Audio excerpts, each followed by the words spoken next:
CMAAA মুখ্যমন্ত্ৰীৰ অসম আত্মনিৰ্ভৰশীল আঁচনি 25,238 গৰাকী হিতাধিকাৰী চৰকাৰৰ পৰা 2 লাখ টকাকৈ পাব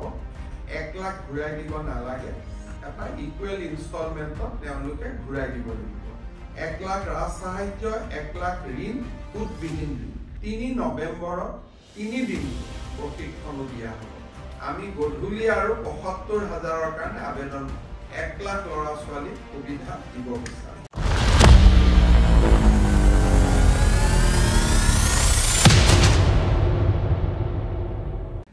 আপোনালোকে 3 নম্বৰ এটা বিশেষ বিষয়ৰ ওপৰত অৱগত যে আমি কিছুদিনৰ পৰা CMAAA মুখ্যমন্ত্ৰীৰ অসম আত্মনিৰ্ভৰশীল আঁচনি এই আঁচনিখনৰ আমি ইন্টাৰভিউ লৈ আছিলো আজি কেবিনেটে এই আঁচনিখনৰ 25,238 গৰাকী হিতাধিকাৰী অনুমোদন দিয়ে এই 25,278 হিতাধিকাৰীয়ে চৰকাৰৰ পৰা 2 লাখ টকাকৈ পাব 1 লাখ ঘূৰাই দিব নালাগে 1 লাখ 5 বছৰ পিছত এটা ইকুৱেল ইনষ্টলমেন্টত তেওঁলোকে ঘূৰাই দিব লাগিব 5 বছৰ 2 লাখ টকা ঘূৰাই দিব নালাগে 5 বছৰ পিছত 1 লাখ ঘূৰাই দিব নালাগে আৰু বাকি 1 লাখ যি ঘূৰাই দিব থাকিব হেয়াও সৰু সৰু ইনষ্টলমেন্টত পিছৰ 5 বছৰ অৰ্থাৎ 10 ইয়াৰ্ছৰ ভিতৰত 5 ইয়াৰ্ছ হলিডে 5 ইয়াৰ্ছৰ পিছত তেওঁলোকে সৰু সৰু ইনষ্টলমেন্টত পিছৰ 5টা বছৰত আমাক টকাটো ঘূৰাই দিব 1 লাখ ঘূৰাই দিব আৰু সুদ দিব নালাগে 1 লাখ ৰাজ সাহায্য 1 লাখ ঋণ আৰু ঋণও উভতাই দিব লাগিব উইদাউট সুদবিহীন ঋণ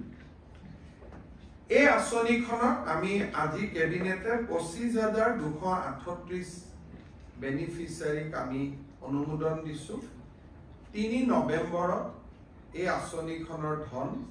আমি গুৱাহাটীত কেন্দ্ৰীয় অনুষ্ঠান এটাৰ জৰিয়তে আনুষ্ঠানিকভাৱে বিতৰণ কৰিম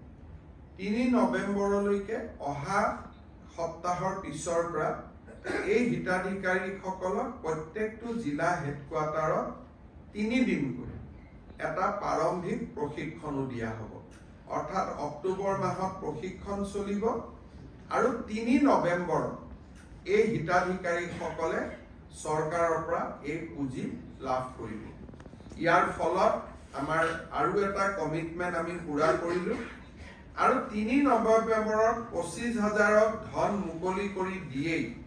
আমি গধূলি আৰু ৭৫,০০০ৰ কাৰণে আবেদন সংগ্ৰহ কৰিম অৰ্থাৎ টোটেল আমি 1 লাখ ল'ৰা ছোৱালী আমি এই আঁচনিখনৰ সুবিধা দিব বিচাৰো